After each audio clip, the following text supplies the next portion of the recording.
when a whole bunch of individual parts, which are simple, but snap together to create a completely unexpected whole, that is called emergence, which is jargon and words are terrible.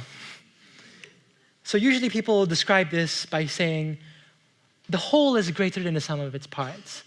This is a quote from Gestalt psychologist Kurt Kafka. This phrase is actually a mistranslation of what Kafka was trying to say. The phrase is better translated as, the whole is other than the sum of its parts. Emergence is everywhere.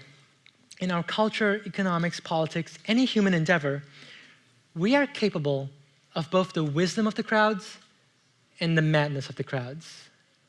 And the line between them is dangerously thin. And it's not just humans. Emergence is also found in all of nature. We've got water molecules that form snowflakes, termites that build complex architectures, and ants that create and act out a really efficient search algorithm for food. I feel like what the most beautiful and powerful reason to understand emergence is what biologist E.O. Wilson called consilience. The idea that we can unify not just all the sciences, but also the arts and humanities. So here we've got physics that emerges into chemistry, that emerges into biology, that emerges into psychology, that emerges into sociology, economics, politics, history, and technology. So emergence, I feel like, is our best contender for what could really unify the arts and sciences and everything we care about. Now, emergence is not going to be a theory of everything, but it could be a theory of everything in between. So what? I just gave you a very vague word for a very vague pattern that exists in some systems. So let's get on to brass tacks. What are the actual elements of emergence? What are the specifics here? How does it work? So to understand the elements, I would like to visit an example from one of my most cherished childhood memories. I was 12 or 13, small, really small. And I was living in Vancouver at the time, and we were near the water. I don't remember why we were there, but I remember what we found. Starlings. Oh, you love starlings as well. Tens of thousands of them. They're beautiful and really creepy. They're like a silent, shape-shifting, Lovecraftian sky beast, some form of alien intelligence that you just feel that just gazing upon it, that your mind's going to unravel. But in a good way, because it's really beautiful. Because these starlings also present a mystery. There's no boss starling organizing, choreographing, all this stuff. So how do they put forth this stunning collective dance? Nobody knows. But in 1986, the now leading theory was put forth by a computer scientist, Craig Reynolds. Craig Reynolds made a simulation called Boids, which is how New Yorkers say birds. Boids. Here's a more modern re-implementation of his program. As you can see, it produces some pretty lifelike behavior, even in 2D. And what's even more impressive is that the algorithm is incredibly simple. There's just 3 simple rules. And they are, rule number 1, align your direction with other nearby Boids. So pretend these chairs are Boids. I'm here. They're all facing this way, so I align myself this way. Rule number 2 is move towards the other Boids. So pretend those are Boids. I'm here. Oh, hey, you're over there. I'll move over there. Oh yeah, there's a clicker. I forgot there's a clicker. I can actually move. So move towards other Boids unless, rule number 3, I'm too close to the Boids, and so rule number 3 tells me to get the way to avoid crashing into other birds. Also note that rule number 1 is actually a reinforcing loop because aligning one Boid creates more alignment, which forces the other nearby Boids to align as well. And the other 2 rules are actually a balancing loop because it gets me towards an equilibrium between between too close and too far. It's a balancing loop. So that's it. Those are the 3 simple rules that create these majestic flocks of starlings from the bottom up. But if you want even more lively behavior, you need a little pinch of chaos. So starlings flock for the same reason that gazelle move in herds or fish school in schools, to throw off predators.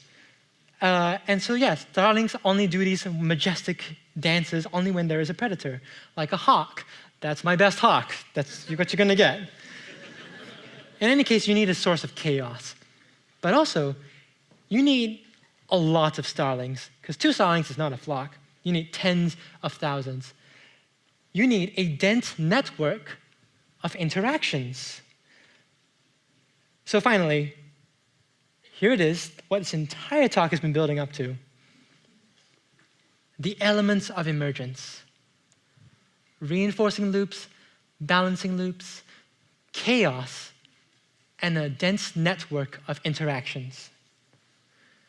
So if you want to create a map that can help guide you through a complex emergent system, the parts of your map, your drawing tools, are these 4 elements, and these are the elements you should look out for. Reinforcing loops, balancing loops, chaos, network of interactions. And we could actually simplify this a lot further.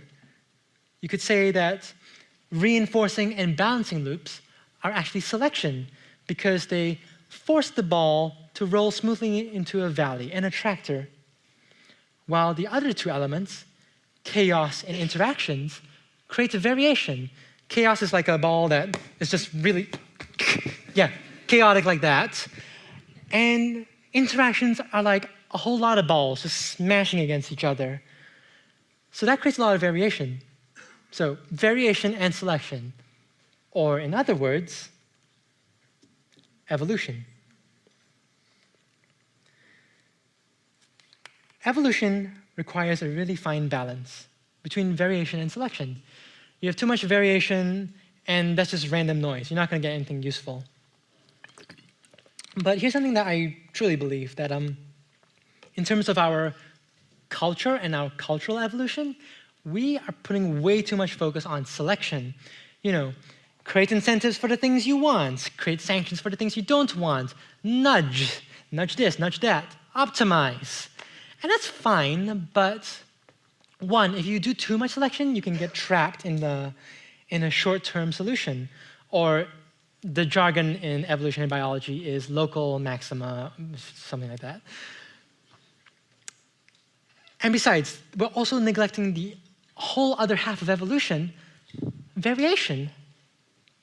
So if you work in environmental issues, you know that a healthy ecosystem needs biodiversity. So it stands that a healthy human society also needs diversity. Yes, diversity in gender, race, capital D diversity, that's important, but also diversity in ideas, beliefs, backgrounds, skills, solutions, and so on and so forth. And so here's some tips about how we can increase the variation, the chaos and interactions in our own society. Instead of implementing one top-down solution, we could invite multiple competing solutions from the bottom up. Instead of separating people out into different specializations, we could invite serendipity by allowing people across fields to interact. And instead of asking people to increase productivity, let them also increase play to do stuff that's completely useless. Because stuff that's useless is random, and stuff that's random is variation. And variation is the real source of our evolution. So, how do you design evolution? The answer is you don't. That's crazy totalitarian talk. Don't do that.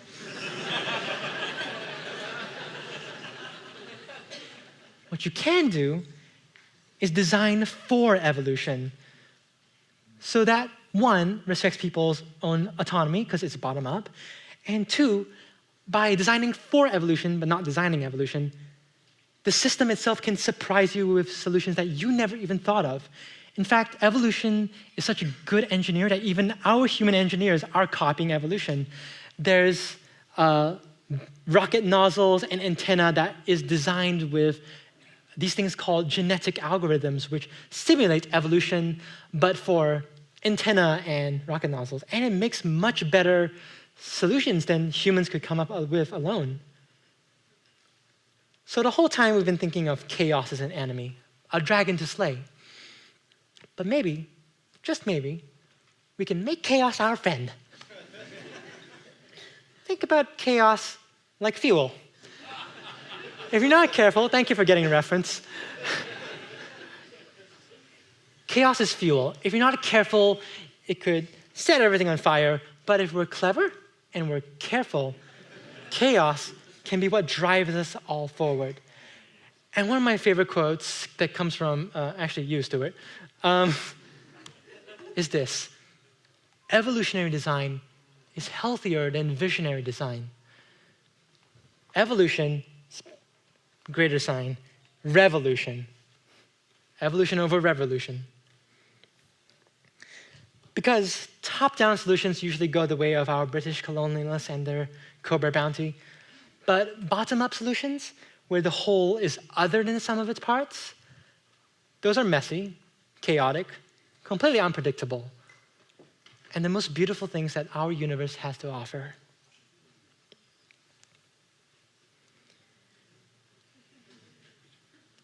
So it turns out that maps didn't actually say here be dragons. It turns out only 2 historical maps have done so, and one of them is the Hunt-Lennox globe, which was created in the year 1510. And it's a beautiful piece of work. It's a small, hollow copper sphere. It's 4.5 inches wide. And imagine, like, this is 1510. No one has seen a photo of the entire Earth. And at this point, you could cut the whole world in your hands. And this globe, the map of it, was completely wrong. It was hilariously wrong. Africa is like shriveled up like you in a bath. Asia's stretched out like Laffy Taffy. Where's North America? It's just not there. But as much as we can laugh about this map,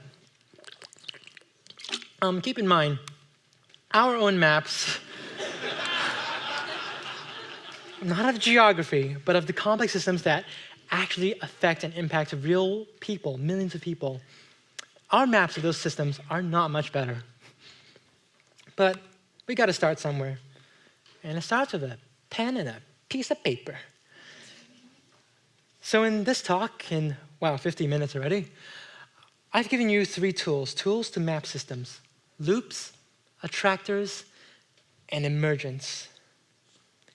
And with these tools, you can see and play with systems, drawing, just playing around, doodling. And these tools are just scratching the surface. There are dozens of other visual tools like this: stock and flow diagrams, 2-dimensional attractors, evolutionary fitness landscapes, and so on. But these 3 capture the core ideas of systems. And these core ideas will be our map. And again, a map shows us, yes, what we do know, and shows us what we don't know. But most importantly, they exist to guide us. So here's my personal guide for how we can tackle complex systems together. 1, fight loops with loops. 2, change the hills. And 3, make chaos your friend. So now that we have these tools, our maps, and our guide, can we finally slay the dragon of complexity, the dragon of chaos? And the answer, my friends, is a very confident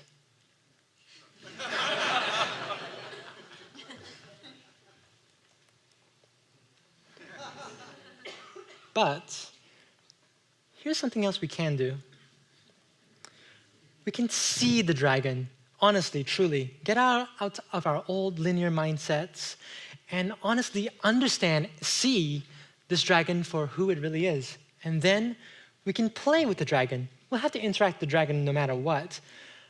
But we need to consciously decide what kind of game we're playing. Are we playing Monopoly or Prosperity? And we can deepen that feedback loop between us, humanity, and the complex systems that shape our lives, the dragon. And although we will never be the dragon's master, neither does the dragon have to be our master. We can make chaos our friend. And together, as a whole, we can be other than the sum of our parts. Thank you. you.